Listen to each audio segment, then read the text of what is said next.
Hello my dear students.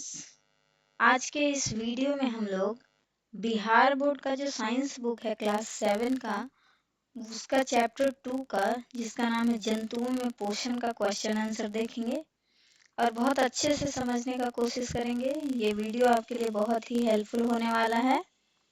आप कोशिश करें कि वीडियो को स्किप करके ना देखें, इससे आपके बहुत सारे जो डाउट्स हैं ना वो क्लियर होंगे। चलिए तो स्टार्ट करते हैं पहला क्वेश्चन के साथ। पहला क्वेश्चन आपसे क्या पूछ रहा है, खाली स्थानों को भरिए। इसमें पहला क्वेश्चन है, मानव शरीर की सबसे बड़ी ग्रंथि है। सबसे बड़ी ग्रंथि किसको बोलते हैं बेटा? सबसे बड़ी ग्रंथि जो होती है ना वो यकृत कहलाती है, यानी इसे लीवर भी बोलते हैं। ठीक है, तो लीवर यानी यकृत जो हो जाएगा सबसे बड़ी ग्रंथि हो जाएगा, सबसे बड़े बड़े जो ग्लैंड। ठीक है, तो दूसरा क्वेश्चन क्या पूछ रहा है, मनुष्य में भोजन का पाचन डैश से शुरू होकर डैश में पूरा होता है। बेटा आपको पाचन के बारे में हम लोग ऑलरेडी पढ़ भी चुके हैं, लेकिन एक बार फिर से रिवाइज कर लेते हैं कि जैसे हम लोग खाना को मुंह में लेते हैं पाचन वहीं से शुरू हो जाता है। आपको पता है कि जो भी जैसे हम लोग खाना खाएं तो जो भी कार्बोहाइड्रेट है उसमें यानी जो भी स्टार्च है वो ग्लूकोज में टूटना प्रारंभ हो जाते हैं और वो फाइनली कहाँ जाते हैं, ग्रसिका से होते हुए जाते हैं अमाशय में, अमाशय से छोटी आंत में जाते हैं। वहाँ पे भी बहुत सारी चीज़ों का एब्जॉर्प्शन होता है, जैसे प्रोटीन हुआ, कार्बोहाइड्रेट हुआ और जो वसा होते हैं उसका भी वहाँ पे अवशोषण होता है। उसके बाद बड़ी आंत में जाता है जहाँ पे लवण जो भी खनिज लवण होते हैं उसका और पानी जो बचे रहते हैं उसका अवशोषण होता है और बचे हुए जो अपचे पदार्थ होता है वो मल द्वार के थ्रू बाहर आ जाते हैं। तो भोजन का पाचन कहाँ से शुरू हो रहा है बेटा? वो हो रहा है मुख्य गुहिका से लास्ट में मल द्वार तक। चलिए तो तीसरा क्वेश्चन देख लेते हैं, अमाशय में हाइड्रोक्लोरिक अम्ल एवं डैश का स्राव होता है जो भोजन पर क्रिया करते हैं। आपको पता है कि जो भी भोजन हमारे मुंह से कहाँ जाता है, ग्रसिका के थ्रू, तो वो पहुंचता है हमारे पेट में यानी अमाशय में। तो आपको अमाशय में पता है कि एक ग्रंथि होती है जो कि गैस्ट्रिक जूस को रिलीज करती है यानी गैस्ट्रिक जूस को निकालते हैं। वहाँ पे 3 प्रकार के गैस्ट्रिक जूस निकलते हैं, बड़े ध्यान से समझिएगा। कितने प्रकार के निकलते हैं? 3 प्रकार के। पहला होता है हाइड्रोक्लोरिक अम्ल, दूसरा होता है पेप्सिन और तीसरा होता है म्यूकस यानी श्लेष्मा। तो ये क्या क्या निकला अमाशय में? पहला तो हाइड्रोक्लोरिक अम्ल, दूसरा पेप्सिन और तीसरा श्लेष्मा। ये जो श्लेष्मा है ना वो, पहले आप हाइड्रोक्लोरिक अम्ल के बारे में समझ लीजिए। ये जो हाइड्रोक्लोरिक अम्ल निकलता है वो क्या करता है, जो भी भोजन हमारे मुंह से पेट में गया उसको एसिडिक बना देता है, अम्लीय बना देता है। पहला काम तो ये करता है हाइड्रोक्लोरिक अम्ल। और दूसरा जो बैक्टीरिया हमारे मुंह से हाथों द्वारा पेट में चले जाते हैं उस बैक्टीरिया को भी ये हाइड्रोक्लोरिक अम्ल मार देता है। ठीक है, और हमने एक और जाना कि पेप्सिन। पेप्सिन क्या करता है बच्चों, जो प्रोटीन होता है हमारे खाने में उसको तोड़कर छोटे छोटे भाग में बांट देता है, उसको डाइजेस्ट करता है। ठीक है, पाचन किसका करता है? तो प्रोटीन को भी तोड़ता है, पार्शियली डाइजेशन होता है और फिर इसको तोड़कर जो है वो आगे छोटी आंत में भेजता है। और इसके साथ एक होता है श्लेष्मा यानी इसको बोलते हैं इंग्लिश में म्यूकस। इसका काम क्या होता है? तो इसका काम होता है जो भी हाइड्रोक्लोरिक अम्ल हमारे पेट में निकल रहे हैं उससे हमारे जो पेट का जो दीवार है उससे बचाता है, क्योंकि एसिड क्या करेगा, बहुत ज्यादा मात्रा में अगर निकलने लगेगा तो हमारे पेट की दीवार को खराब कर देगा। तो कौन बचाता है? तो यही जो श्लेष्मा है उसका स्रावित होता है जो भोजन पर क्रिया करते हैं। ठीक है, अब देख लीजिए आगे अगला क्वेश्चन क्या पूछ रहा है। तो अगला क्वेश्चन जो है वो पूछ रहा है आपसे, जो डी नंबर है, मनुष्य में पोषण के मुख्य चरण क्या क्या होते हैं? तो जो भी मनुष्य में पोषण होता है, पाचन होता है, वो कहाँ से शुरू होता है? तो वो होता है बच्चों मुख गुहिका से यानी माउथ कैविटी से स्टार्ट होता है। उसके बाद आता है ग्रास नली।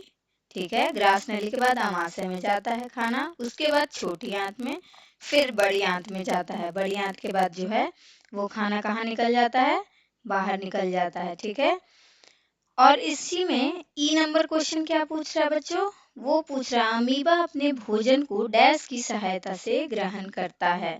यानी जो अमीबा है ना वो अपने भोजन को कैसे ग्रहण कर रहा है, तो वो क्या करता है, एक नकली पैर बनाता है। आपको पता है कि इस टाइप से जो है दोनों तरफ से एक नकली पैर बनाता है और इसी पैर को जोड़ लेता है और बीच में भोजन को घेर लेता है। ठीक है, कैसे करता है, तो मान लीजिए यहाँ भोजन है तो दोनों तरफ से नकली पैर को निकालेगा और भोजन को बीच में करते हुए दोनों नकली पैर को आपस में जोड़कर ये ही खाना जो है ना वो अपने खाद्यदानी में उसके खाद्यदानी में चला जाता है, यानी फूड वैक्यूल में चला जाता है। समझ में आई बात।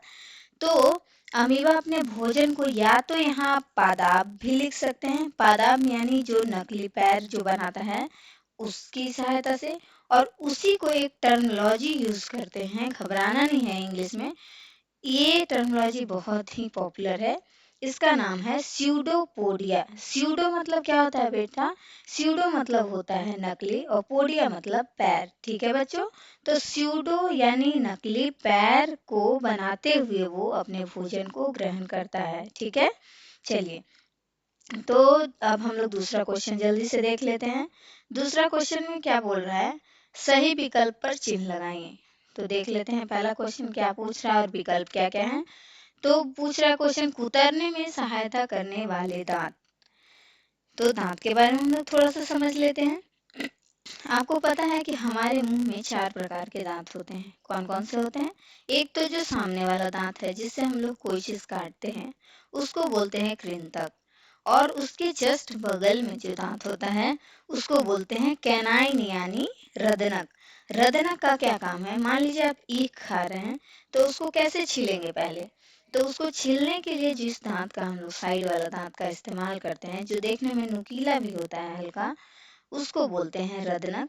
ठीक है, ये जो रदनक है ना यानी कैनाइन जो है वो मांसाहारी जानवर में आप देखे होंगे कि ये बहुत लंबा लंबा रहता है, जैसे बाघ हो गए, ये सब मांस खाते हैं ना, तो चीरने फाड़ने वाले दांत, कुतरने वाले दांत उनके मजबूत होते हैं और लंबे भी होते हैं। उसके जो जस्ट पीछे वाला दांत होता है हमारा उसको बोलते हैं अग्र चवर्णक, और सबसे जो लास्ट वाला होता है वो होता है चवर्णक यानी मूलर। और अग्र चवर्णक को इंग्लिश में क्या बोलेंगे, तो इसको बोलेंगे प्रीमूलर। ठीक है, तो आप इसका आंसर दे सकते हैं, कुतरने में सहायता करने वाला कौन सा दांत हेल्प कर रहा है, तो रदनक यानी कैनाइन। चलिए तो आगे बढ़ लेते हैं। इसी का दूसरा नंबर बी नंबर क्वेश्चन क्या पूछ रहा है, लार मंड को बदलता है। आपको पता है कि जो लार है वो हमारे शरीर में कहाँ पे, मतलब जो भी हम लोग मुंह है खाना लिए तो हमारे मुंह में लार स्रावित होता है। हमारे मुंह में आपको पता है कि लार ग्रंथि होता है, उसी लार ग्रंथि से जो है वो लार का स्रावन होता है, और वही जो लार स्रावित होता है वो क्या करता है, जो भी हम अनाज खाएं उसमें जो भी मौजूद जो स्टार्च होते हैं, मंड होते हैं, कार्बोहाइड्रेट लिए मान लीजिए, तो उसमें जो भी मौजूद मंड है, स्टार्च भी बोलते हैं उसको, उसको किस में बदल देता है, तो उसको बदल देता है बच्चों ग्लूकोज में। ठीक है, तो लार, आप देखे होंगे कि रोटी अगर हम लोग बहुत ज्यादा चबाते रहे तो कैसा हम लोग को मीठा मीठा महसूस होता है ना, हम लोग फील करते हैं कि अच्छा मीठा लगने लगा। तो इसीलिए बोला जाता है कि ये जो है ना मंड को किस में कन्वर्ट कर दे रहा है, ग्लूकोज में। ग्लूकोज कैसा होता है, तो मीठा लगता है। चलिए तो आगे बढ़ते हैं। तीसरा क्वेश्चन आपसे पूछ रहा है, पित्त रस का स्राव होता है। तो पित्त रस का स्राव कहाँ होता है, हम लोगों को पता है पित्त रस यानी बाइल जूस। जैसे ही खाना जो है ना पेट से छोटी आंत में जाता है तो छोटी आंत की नली से ही जुड़ा हुआ रहता है यकृत यानी लीवर।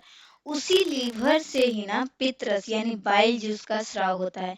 यही बाइल जूस क्या करता है ना कि जो भी आमाशय यानी पेट से जो HCl क्या है, खाना को कैसा बना लिया, हाइड्रोक्लोरिक अम्ल कैसा बना दिया, खाना को अम्लीय बना दिया। तो ये जो पित्त रस निकलता है ना यकृत से, वो कैसा नेचर का होता है, वो होता है क्षारीय। जब यही क्षारीय छोटी आंत में जाता है तो वो खाना को कैसा बना देता है, तो वो न्यूट्रल कर देता है। ठीक है, तो पितरस कहाँ से आया, यानी बाइल जूस कहाँ से सिक्रीट हुआ, बाइल जूस कहाँ से स्रावित हुआ, तो वो हो जाएगा यकृत। चलिए तो नेक्स्ट क्वेश्चन देख लेते हैं। वसा का पूर्ण रूपेण पाचन होता है। आपको पता है कि ये जो वसा है ना, उसका पाचन स्टार्ट तो हो जाता है कहाँ से, हो जाता है अमाशय से, यानी स्टमक जो है, पेट, उसी से वसा का पाचन होना शुरू हो जाता है। छोटे छोटे भागों में टूट जाता है, लेकिन पूरी तरीके से वो वहां पचता नहीं, ना तो अवशोषित होता है शरीर द्वारा। लेकिन इसका पूरी तरीके से पाचन कहाँ होता है बच्चों, तो जब खाना छोटी आंत में आती है तो क्या होता है, छोटे आंत में बहुत सारे जो है वो पैनक्रियास से एंजाइम निकाले जाते हैं, यानी अग्नाशय जो छोटी आंत से जुड़ा रहता है उससे बहुत सारे एंजाइम निकाले जाते हैं। उस एंजाइम का क्या क्या नाम है, पहला है एमाइलेज, दूसरा ट्रिप्सिन, तीसरा लाइपेज। और यही जो एमाइलेज और ट्रिप्सिन और जो लाइपेज है ना, वो क्या करते हैं, वो हेल्पफुल रहते हैं ग्लूकोज कार्बोहाइड्रेट के पाचन में, और प्रोटीन के पाचन में, और वसा के पाचन में। तो यहाँ आपसे पूछ रहा है सिर्फ वसा का पाचन, तो वसा का पाचन लाइपेज से होता है। ये वसा को वसा अम्ल में तोड़ देता है। ठीक है, तो ये कहाँ हो रहा है बच्चों, तो ये छोटी आंत में हो रहा है। समझ गए। चलिए तो आगे बढ़ लेते हैं हम लोग। ई नंबर देख लेते हैं। जल का अवशोषण मुख्यतः होता है। जो भी खाना हमारे पेट से छोटी आंत में गया, तो छोटी आंत में किस किस चीज का अवशोषण होता है, वो होता है ग्लूकोज का, एमिनो अम्ल का, और होता है तुम आपका वसा का। लेकिन जो भी खाना में मौजूद जल, खनिज लवण होते हैं ना, उसको अवशोषित नहीं कर पाता है छोटी आंत। लेकिन आगे छोटी आंत के आगे खाना कहाँ जाता है, बड़ी आंत में। तो बड़ी आंत में किसका किसका अवशोषण हो जाता है बच्चों, तो वहां हो जाता है जल का, यानी वाटर, और मिनरल्स का, खनिज लवण जितने भी होते हैं ना, उसका अवशोषण कहाँ पर हो रहा है, तो बड़ी आंत में होता है। चलिए आगे हम लोग बढ़ते हैं। तो आगे बढ़ते हुए हम लोग देख लेते हैं सत्य और असत्य कथन को, इसमें हम लोगों को चिन्हित करना है। तो सत्य और असत्य कथन को चिन्हित करने में पहला जो कथन है वो क्या पूछ रहा है हमसे, अमाशय में हाइड्रोक्लोरिक अम्ल का स्राव होता है। अभी हमने जस्ट पढ़ा ना कि जो भी हमारा खाना मुंह से, ग्रास नली से, ग्रसिका से होते हुए हमारे पेट में गया, पेट में गैस्ट्रिक जूस निकलते हैं। क्या निकलते हैं, गैस्ट्रिक जूस। उसमें से 3 प्रकार के जूस निकलते हैं। कौन सा, हाइड्रोक्लोरिक अम्ल, श्लेष्मा, और एक होता है पेप्सिन। ठीक है, तो यही हाइड्रोक्लोरिक अम्ल का स्राव होता है या नहीं, ये कथन बोल रहा है, तो ये सही बात है, स्रावित होता है। अब देख लीजिए दूसरा क्वेश्चन पूछ रहा है, पित्त रस में प्रोटीन का पाचन होता है। तो ये जो पित्त रस है ना, वो प्रोटीन का पाचन नहीं करता है। ठीक है, प्रोटीन का पाचन जो है वो पेप्सिन जो हमारे आमाशय में निकलते हैं, वो पार्शियली डाइजेस्ट करना शुरू करते हैं। पित्त रस से जो भी बाइल जूस निकलता है ना, वो क्या करता है, वो जो भी खाना जो आमाशय से आता है अम्लीय होकर, उसको जो है वो इसके, ये जो पित्त रस है ना, वो क्षारीय प्रकार का होता है, और वही अम्लीय खाना में मिलकर क्या करता है बेटा, तो उसको न्यूट्रल बना देता है। ठीक है, अब हम लोग तीसरा क्वेश्चन देख लेते हैं। तो तीसरा क्वेश्चन पूछ रहा है हमसे कि प्रोटीन का पाचन मुख से आरंभ हो जाती है, तो ये तो नहीं होता है। मुंह से पूछ रहा है कि प्रोटीन का पाचन होता है, तो ये गलत बात है। प्रोटीन का पाचन जो है वो पेट में टूटना शुरू होता है। ठीक है, पूरी तरीके से पाचन कहाँ होता है, तो वो हो जाता है छोटी आंत में। मुंह से कौन सा पाचन शुरू होता है, तो वो होता है कार्बोहाइड्रेट का, यानी जो कार्बोहाइड्रेट में स्टार्च यानी मंड उपस्थित है ना, उसका पाचन, उसको तोड़कर ग्लूकोज में बदल देता है, लार। ठीक है, तो प्रोटीन का पाचन ये मुख से नहीं आरंभ होगा, ये असत्य हो जाएगा। और चौथा नंबर क्वेश्चन देख लीजिए क्या पूछ रहा है। तो ये पूछ रहा है, जुगाली करने वाले निगली हुई घास को पुनः अपने मुख में लाकर धीरे धीरे चबाते हैं। तो ये बात सही है। जुगाली करने, जो भी बोलते हैं आम भाषा में पगुरी करना है, आप गाय को देखे होंगे, वो क्या कर दिन भर बैठ के अपना मुंह चबाते रहती है, तो चलाते रहती है। क्यों करती है ऐसा? तो वो जो भी घास जल्दी जल्दी खाती है फिर उसको जो है वो फिर वापस लाकर अपने मुंह में धीरे धीरे चबाती है। ठीक है, तो हम लोग आइए नेक्स्ट क्वेश्चन देख लेते हैं जल्दी से। 4th नंबर इसमें है कॉलम ए को कॉलम बी से मैच करना है, यानी ए तरफ आपको ऑप्शन दिया हुआ और बी तरफ। ये देखते हैं हम लोग कि किस कौन सा ऑप्शन किसके साथ जाएगा। तो देख लीजिए, कार्बोहाइड्रेट बोल रहा है, तो कार्बोहाइड्रेट जो भी अनाज हम लोग खाएं तो उसमें कार्बोहाइड्रेट है। कार्बोहाइड्रेट टूट कर किस में बदल जाता है आपको पता है, मैं बार बार अभी बता रही हूँ आप लोगों को कि कार्बोहाइड्रेट है जो टूट कर ग्लूकोज यानी शर्करा में बदल जाता है। तो ये क्या हो जाएगा, कार्बोहाइड्रेट किसके साथ मैच हो जाएगा, तो ये हो जाएगा शर्करा के साथ।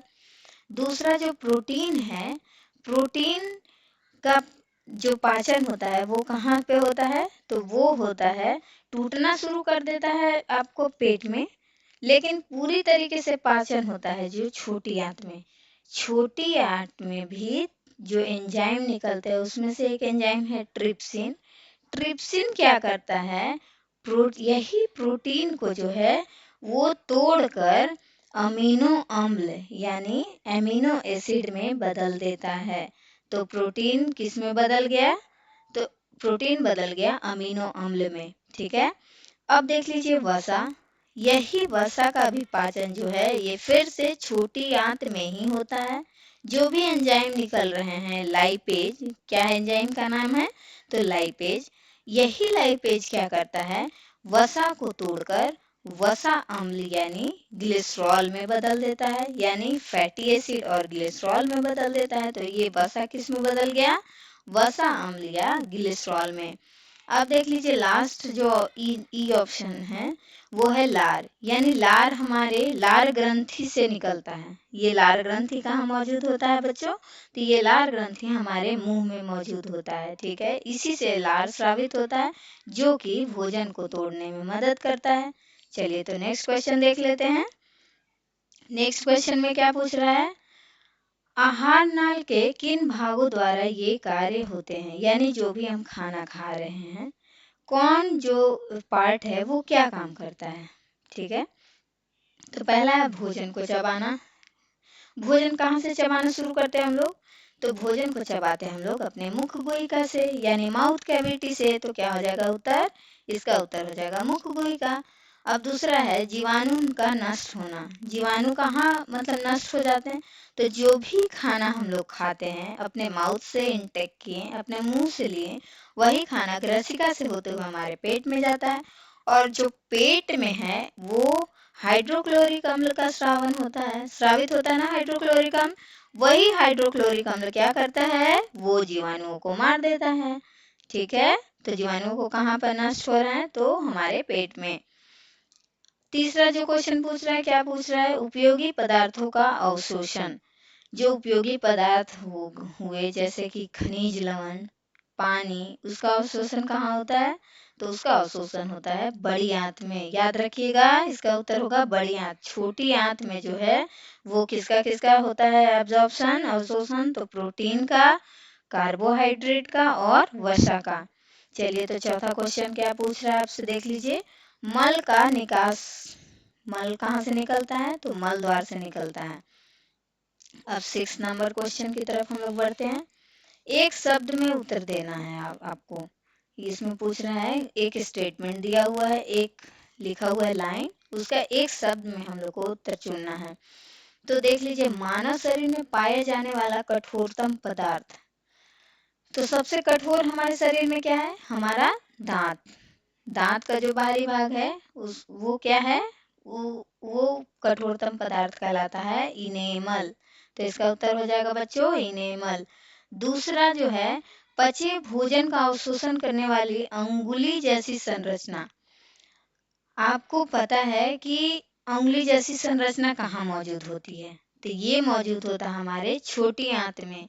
जो भी खाना गया छोटी आंत में, छोटी आंत में जो है ना उसके उसमें अंगुली नुमा संरचना रहता है। उसी अंगुली नुमा संरचना के अंदर पतली पतली जो है ना, वो जो है ब्लड वेसल्स होते हैं, रुधिर वाहिकाएं होती हैं, जिससे जो है खाना को अवशोषित करके जो है वो हमारे ब्लड तक भेजता है। ठीक है, तो ये अंगुली जैसा संरचना कहाँ होता है बच्चों? तो ये होता है छोटी आंत में। ठीक है, अब देख लीजिए तीसरा क्वेश्चन, घास खाने वाले जंतुओं में पाचन का स्थान। आपको पता है कि घास खाने वाले जंतु जो है ना, वो सेलुलोज सेलुलोज जो भी घास में क्या होता है, सेलुलोज। सेलुलोज किससे बना है? तो वो भी कार्बोहाइड्रेट से बना है। लेकिन ये सेलुलोज जो है वो घास खाने वाले जंतुओं में एक चीज होता है, उसको बोलते हैं रूमेन। इसी रूमेन की वजह से ही ये सेलुलोज का पाचन अधिक कर पाते हैं। ठीक है, तो इसका उत्तर हो जाएगा रूमेन। चौथा तो चौथा क्वेश्चन क्या पूछ रहा है? चौथा क्वेश्चन पूछ रहा है अमीबा में भोजन पाचन का स्थान, जहां से पाचन होता है अमीबा में, उस स्थान को क्या बोलते हैं? तो उसको बोलते हैं खाद्य धानी, यानी फूड वैक्यूल। क्या बोलते हैं इंग्लिश में? Food vacuole. यानी जो भी अमीबा जो नकली पैर बनाकर खाना को घेरता है और अंदर खाना जहां पर जाता है, उसको बोलते हैं खाद्य धानी। ठीक है, तो इसका उत्तर हो जाएगा खाद्य धानी। पांचवा क्वेश्चन आपसे क्या पूछ रहा है? भोजन के अवयवों से उपयोगी पदार्थ संश्लेषण की प्रक्रिया क्या कहलाती है? तो जो भी भोजन है उससे जो भी उपयोगी पदार्थ हैं उसका संश्लेषण, वो प्रक्रिया कहलाता है जटिल पदार्थ का बनना। ठीक है, वो टूटकर वो या जटिल पदार्थ में बन जाता है। अब सातवां क्वेश्चन क्या पूछ रहा है आपसे? हम लोग आगे बढ़ते हैं। सातवां क्वेश्चन आपसे पूछ रहा है, पहला क्वेश्चन है मनुष्य में सेल्यूलोज का पाचन नहीं होता है। क्या पूछ रहा है? इसका कारण बताना है कि जो मनुष्य है उसमें सेल्यूलोज का पाचन क्यों नहीं हो पाता है। तो आपको पता है कि हमारे अंदर जो है ना वो रूमेन नहीं पाया जाता, और ये रूमेन जो है ना वही मदद करते हैं किसमें? वो सेल्यूलोज का पाचन करने में मदद करते हैं। और ये रूमेन किस में पाया जाता है बच्चों? तो ये रूमेन ही पाया जाता है गाय, भैंस, बकरी, यानी जो भी चरने वाले घास जो खाते हैं ना, घास जो भी चरते हैं जानवर, उसमें ये रूमेन पाया जाता है। तो इस रूमेन की वजह से ही हम लोग सेल्यूलोज का पाचन नहीं कर पाते हैं। तो आइए कैसे लिखेंगे देख लेते हैं। मनुष्य में सेल्यूलोज का पाचन नहीं होता है क्योंकि मनुष्य के शरीर में रूमेन नहीं होता और जुगाल करने की प्रक्रिया नहीं करता। आपको पता है कि मनुष्य क्या है, जुगाली थोड़ी ना करता है, वो डायरेक्ट खाना को लेता है और फिर बहुत सारे प्रोसेस के थ्रू खाना पचता है। तो आगे देख लीजिए, सेल्यूलोज का पाचन जीवाणुओं की सहायता से रूमेन में होता है। यही जीवाणु जो मौजूद रहते हैं ना, वो सेल्यूलोज का पाचन करने में मदद करते हैं। जैसे गाय, भैंस, बकरी, घास चरने वाले जानवरों में रूमेन होता है और सेल्यूलोज जो एक प्रकार का कार्बोहाइड्रेट है उसका पाचन करता है। ठीक है, तो चलिए हम लोग नेक्स्ट क्वेश्चन आगे देख लेते हैं। नेक्स्ट क्वेश्चन है 8वां नंबर। ये क्या पूछ रहा है? इसका भी कारण ही हम लोगों को बताना है। पहला क्वेश्चन देख लीजिए। क्वेश्चन है, छोटी आंत में किन ग्रंथियों के स्राव आते हैं, पाचन में उनकी क्या भूमिका है? यानी छोटी आंत में किन ग्रंथियों के जो भी एंजाइम है ना, वो कौन कौन से एंजाइम सीक्रेट होते हैं और पाचन वो कैसे करते हैं। तो छोटी आंत को समझना बहुत यहाँ पे जरूरी है। खाना सबसे पहले मुंह से कहाँ गया बच्चों? तो मुंह से गया हमारे पेट में। पेट से कहाँ गया? पेट से गया छोटी आंत में, यानी स्मॉल इंटेस्टाइन में। असली पाचन जो है ना यहीं पे शुरू होता है।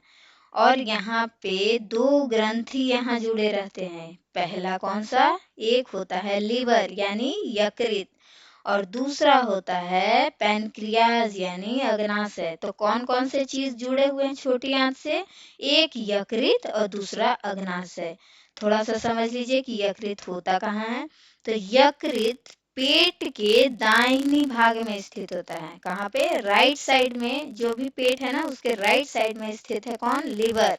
ठीक है, उसी से लीवर से क्या आ रहा है? तो बाइल जूस यानी पित्त रस। ठीक है, और दूसरी तरफ जो पैनक्रियाज यानी अग्नाशय है ना, वो पेट के नीचे में स्थित होता है। ठीक है, नीचे रहता है, लेकिन ये इसका जो नली है ना वो किसके साथ जुड़ा रहता है? तो वो जुड़ा रहता है छोटी आंत के साथ।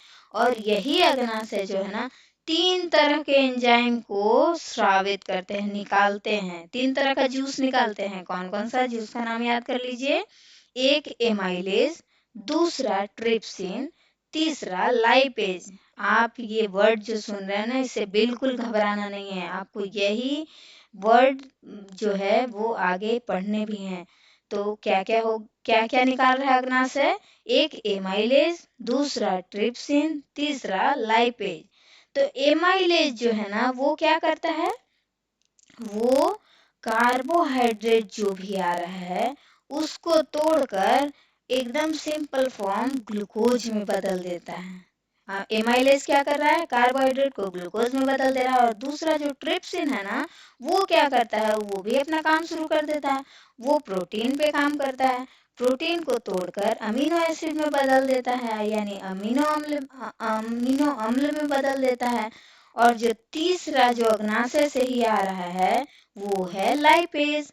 लाइपेज क्या करता है, तो लाइपेज जो है वो वसा को वसा अम्ल यानी वसा अम्ल या ग्लिसरॉल में बदल देता है। समझ में आई बात। ये बहुत ही इम्पोर्टेंट है, बार बार रिवाइज कीजिएगा, जरूर समझ में आ जाएगा। तो आप कैसे लिखेंगे इसको एक बार हम लोग देख लेते हैं। छोटी आंत में यकृत अग्नाशय ग्रंथियां होती हैं। कौन कौन सी ग्रंथियां, एक लीवर और दूसरा पैनक्रियाज यानी यकृत और अग्नाशय ग्रंथि होती है। यकृत अमाशय के ऊपरी भाग में दाहिनी ओर स्थित है। इससे पित्त रस स्रावित होता है। हमने अभी पढ़ा क्या निकलता है लीवर से, तो बाइल जूस यानी पित्त रस। पित्त रस वसा का पाचन करती है। क्या करता है, ये वसा का पाचन करता है। और देख लीजिए अग्नाशय यानी पैनक्रियाज, यह अमाशय के ठीक नीचे रहता है। इससे अग्नाशयिक रस निकलता है जो वसा, कार्बोहाइड्रेट और वसा को सरल रूप में परिवर्तित करती है, यानी प्रोटीन भी होगा यहाँ। वसा, कार्बोहाइड्रेट और प्रोटीन जो है ना, तीनों को ये सरल रूप में बदल देता है तोड़कर, जो कि छोटी आंत आसानी से देख लीजिए आगे। छोटी आंत की दीवारों से स्रावित आंत रस जो आंशिक रूप से पचे भोजन को पूर्ण रूप से पचा देता है। ठीक है। तो जो छोटी आंत है वो तीनों चीज का पाचन कर रहा है, उसको सिंपलेस्ट फॉर्म में तोड़ दे रहा है। कार्बोहाइड्रेट को, प्रोटीन को और फैट को, यानी वसा को, प्रोटीन को और कार्बोहाइड्रेट को एकदम छोटे छोटे रूपों में तोड़ देता है। जैसे वसा को वसा अम्ल या ग्लाइसरोल में, और प्रोटीन को है अमीनो एसिड में यानी अमीनो अम्ल में, और कार्बोहाइड्रेट को ग्लूकोज में तोड़ दिया, जो कि इसका पाचन हो जाता है। कहाँ पर पाचन होता है, तो वो हो जाता है छोटी आंत में। चलिए तो आगे हम लोग जल्दी से देख लेते हैं 9th number question. 9th number question आपसे क्या पूछ रहा है, अमीबा में पोषण की प्रक्रिया मानव से भिन्न है, क्यों। आपको पता है कि हम कैसे भोजन करते हैं। हमारा जो भोजन करने का तरीका है वो मुंह से स्टार्ट होता है। हम लोग मुंह में अपने खाने को लेते हैं, चबाते हैं, फिर ग्रास नली से होते हुए हमारे पेट में जाता है। पेट के बाद छोटी आंत में जाता है, छोटी आंत के बाद बड़ी आंत में, फिर मलाशय, फिर गुदादार द्वारा जो है अपचित भोजन जो है वो निकाल दिए जाते हैं। और यहीं पर अवशोषण भी होता है। जैसे छोटी आंत में प्रोटीन, विटामिन, जो भी प्रोटीन है, वसा है, ये सब का अवशोषण होता है, कार्बोहाइड्रेट का। उसके बाद जो खनिज, लवण और पानी हो गया उसके बड़ी आंत में अवशोषण होता है। और यही जो है छोटी आंत से रुधिर वाहिकाओं की सहायता से विभिन्न भागों में पहुंचता है। लेकिन जो अमीबा है उसका भोजन करने का तरीका ही बड़ा अजीब है। ये एक कोशिकीय जीव है। वो क्या करता है, अपने पैरों को, नकली पैरों को आगे की ओर बढ़ाता है दोनों तरफ से, और खाना को घेर लेता है। घेर कर वो अपने खाद्यदानी में डालता है, वहां से जो रस स्रावित होते हैं उससे ये अपना भोजन का पाचन करता है। तो आइए देख लेते हैं इसको कैसे लिखेंगे आप लोग। तो लिखेंगे, उत्तर इसका हो जाएगा, मानव बहुकोशिकीय जीव है जबकि अमीबा एक कोशिकीय जीव है। ठीक है। मानव में भोजन का पाचन कई चरणों में, जैसे मुख गुहिका में, ग्रास नली में, अमाशय, फिर छोटी आंत, फिर इसके बाद बड़ी आंत भी होगा, फिर मलाशय, फिर गुदा द्वारा अपचित भोजन या फिर जो पचित भोजन का रसांगुलों द्वारा ग्रहण एवं मिलने की प्रक्रिया होती है। और अवशोषित भोजन रुधिर वाहिकाओं की सहायता से शरीर के विभिन्न भागों में पहुंचता है और जटिल पदार्थ का निर्माण होता है। लेकिन अमीबा में क्या होता है? अमीबा में भोजन ग्रहण पादाव की सहायता से होता है, यानी स्यूडोपोडिया की सहायता से होता है। और भोजन का पाचन जो है इसका कहाँ होता है? तो होता है खाद्य धानी में, यानी फूड वैक्यूल में होता है। पाचक रसों का स्राव खाद्य दानी में ही होता है और सरल पदार्थों में बदलकर भोजन अवशोषित कर अमीबा की वृद्धि में मदद करता है। तो ये क्या करता है? भोजन को ट्रैप करता है, घेरता है खाद्य दानी में ही पाचक रस निकलते हैं, उसी से इसका पाचन होता है और उसी को अमीबा जो है उसके जो सरल पदार्थ रहते हैं उसको अवशोषण करता है और अवशोषित करके ये अपने आपको वृद्धि करता है। चलिए, तो 10th नंबर क्वेश्चन आपसे क्या पूछ रहा है? तो 10th नंबर क्वेश्चन देख लेते हैं हम लोग। मनुष्य में पाए जाने वाले दांत और उनके प्रकार लिखें। तो मनुष्य में कितने प्रकार के दांत पाए जाते हैं? तो मनुष्य में जो बेसिकली है ना 4 प्रकार के दांत पाए जाते हैं। कौन कौन से? एक तो इंसाइजर यानी कृंतक, दूसरा रदनक यानी कैनाइन इंग्लिश में बोलते हैं, उसके बाद अग्रचवर्णक यानी प्रीमोलर और चवर्णक यानी मोलर टीथ। ठीक है, तो हम लोग इसका पूरा डिटेल देख लेते हैं। कृंतक यानी इंसाइजर भी बोलते हैं इसको। कृंतक क्या कहलाता, कौन सा दांत होता है बच्चों? तो वो हमारे आगे का जो दांत है ना फ्लैट वाला, जो बराबर आगे का, जिससे रोटी लिए तो किससे काटते हैं? तो वो काटेंगे कृंतक से। तो ये चौड़ा होता है जो हमारे कोई भी खाना को काटने के काम में आता है। ठीक है, और दूसरा देख लेते हैं रदनक यानी कैनाइन। कैनाइन दांत का क्या काम है बच्चों? यानी रदनक का भोजन को फाड़ने का कार्य करता है।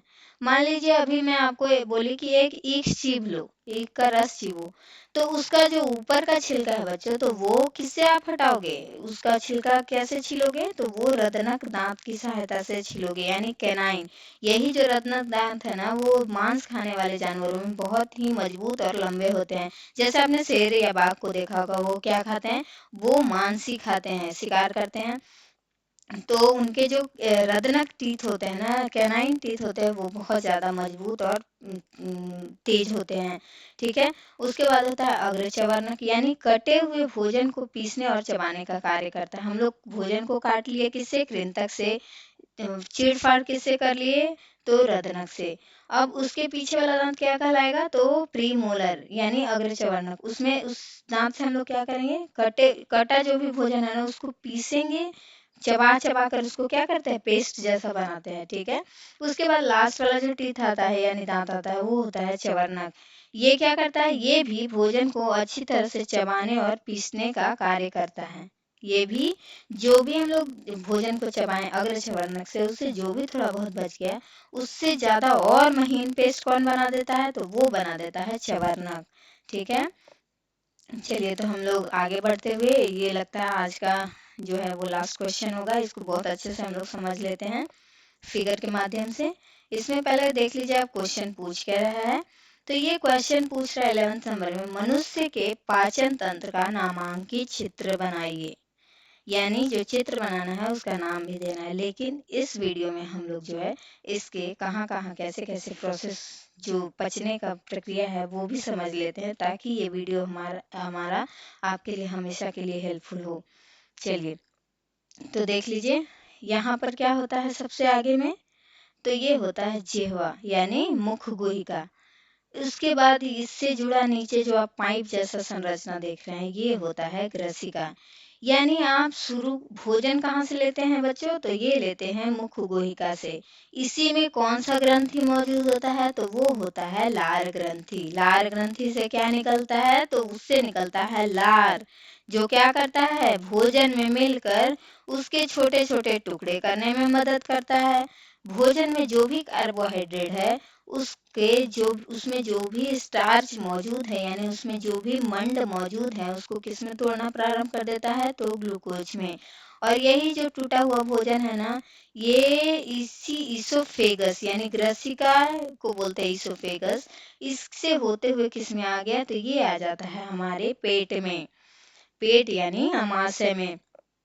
अमाशय में जो है ना, यहीं पर एक ऊपर में जो है एक ग्लैंड यानी ग्रंथि होता है, ठीक है।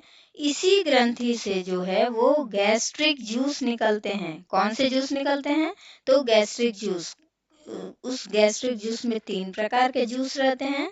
पहला हाइड्रोक्लोरिक अम्ल, दूसरा हो जाएगा पेप्सिन, और तीसरा जो रहेगा वो म्यूकस यानी श्लेष्मा। और इसी श्लेष्मा के बारे में आपसे जो है क्वेश्चन भी पूछा है। तो यहीं पर 3 गैस्ट्रिक जूस का जो निकला, पहला हाइड्रोक्लोरिक अम्ल, दूसरा पेप्सिन और तीसरा म्यूकस। यही हाइड्रोक्लोरिक अम्ल जो है वो खाना को जो है वो अम्लीय बनाता है, पहली बात तो। और यही जो हाइड्रोक्लोरिक अम्ल है वो क्या करता है, खाने के साथ जो भी बैक्टीरिया आ गए हैं उसको मार देता है। और पेप्सिन जो निकल रहा है वो क्या करता है, प्रोटीन को भी डाइजेस्ट करने में मदद करता है।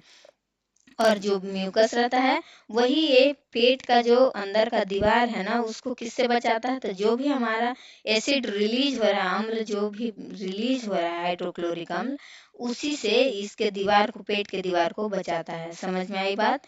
तो खाना कहाँ से शुरू हुआ? मुंह से शुरू होते हुए, ग्रसिका से होते हुए पेट तक आ गया। पेट तक हम लोग पाचन देख लिए कैसे कैसे हुआ।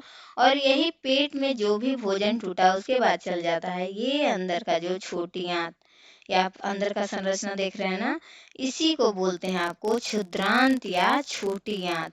इसी छोटी आंत में मेन पाचन होता है बच्चों। इसी छोटी आंत जो है ये बेसिकली ग्रंथि से जुड़ा रहता है। कौन सा ग्रंथि से? एक तो यहाँ लीवर देख रहे हैं ना, लीवर में ही एक होता है पित्ताशय। यहीं पर पित्त जो है वो भंडारित रहते हैं, यानी बाइल जूस जो है इसी लीवर के पास पित्ताशय में भंडारित होते हैं। यही जो बाइल जूस है ना वो यहाँ से निकलते हुए किस में आते हैं, तो छोटी आंत में। और आप देख लीजिए पेट के नीचे ये जो संरचना देख रहे हैं, यही संरचना को बोलते हैं अग्नाशय यानी पैनक्रियाज। और पैनक्रियाज से भी कुछ कुछ एंजाइम निकलते हैं जो किस में जाते हैं, छोटी आंत में। तो देख लीजिए कहाँ कहाँ से जूस आ रहा है छोटी आंत में। एक तो पित्ताशय से आ रहा है यानी यकृत से भी आ रहा है, और दूसरा जो अग्नाशय है यानी पैनक्रियाज उससे भी आ रहा है। और जो भी जो फूड में मौजूद है कार्बोहाइड्रेट, प्रोटीन और फैट, उसको पचाने में मदद कर रहा है। तो अब यहाँ पर क्या होता है, इसी छोटी आंत में क्या रहता है, तो इसी छोटी आंत में ही टूटता है कार्बोहाइड्रेट किसमें, ग्लूकोज में। और प्रोटीन टूटता है आपका अमीनो अम्ल में। और जो वसा रहता है वसा अम्ल या फिर ग्लाइस्ट्रोल में बदल जाता है, ठीक है। और इसी में अंगुलीनुमा संरचना होता है। इसी छोटी आंत में जो है वो अंगुलीनुमा संरचना होती है, जिस कारण क्या होता है, यही अंगुलीनुमा संरचना के अंदर पतली पतली जो है वो रुधिर वाहिकाएं होती हैं। यानी जो ब्लड का जो वेसल्स है ना, पतली पतली नली, वो क्या है इसी के अंदर अंगुलीनुमा संरचना के अंदर बहुत सारी मौजूद होती हैं, जो क्या करता है, भोजन को अवशोषित करके ये हमारा ब्लड वेसल्स तक भेजता है, जिससे हम लोग को एनर्जी मिलता है। और इसी में जो भी भोजन फिर आगे कहाँ भेज दिया जाता है, तो देख लीजिए आप, इससे बड़ी आंत, जो बाहरी वाला ये स्ट्रक्चर आप देख पा रहे हैं, ये बड़ी आंत में चला जाता है। और बड़ी आंत में ही जो है वो खनिज लवण या फिर पानी जो है उसको अवशोषित कर लिए जाते हैं, ठीक है। और जितने भी अपचे भोजन यानी ठोस के रूप में जो बेकार बच जाते हैं, वो समय समय पर गुदा द्वारा या फिर मल द्वार द्वारा ये बाहर निकाल दिए जाते हैं। तो चलिए हम लोग पूरे इस क्वेश्चन के साथ बहुत अच्छे से एक्सप्लेनेशन के साथ ये चैप्टर समझ लिए। आई होप इस वीडियो के बाद आपको डाइजेस्टिव सिस्टम जो है यानी पाचन तंत्र के बारे में कोई कंफ्यूजन नहीं रह गया होगा। चलिए तो अब इतना के बाद हम लोग मिलते हैं नेक्स्ट वीडियो में। तब तक के लिए आप लोग इंतजार कीजिए दूसरे वीडियो की ओर। कैसा लगा हमारा वीडियो मुझे नीचे ज़रूर कमेंट करके बताइएगा। और किसी प्रकार का कोई भी इंक्वायरी करना चाहते हैं तो भी मुझे आप नीचे कमेंट कीजिए। और हमारे चैनल को लाइक और सब्सक्राइब करना ना भूलें, ताकि लोगों तक मेरी बात जो है वो पहुंच सके। Thanks for watching. Bye bye.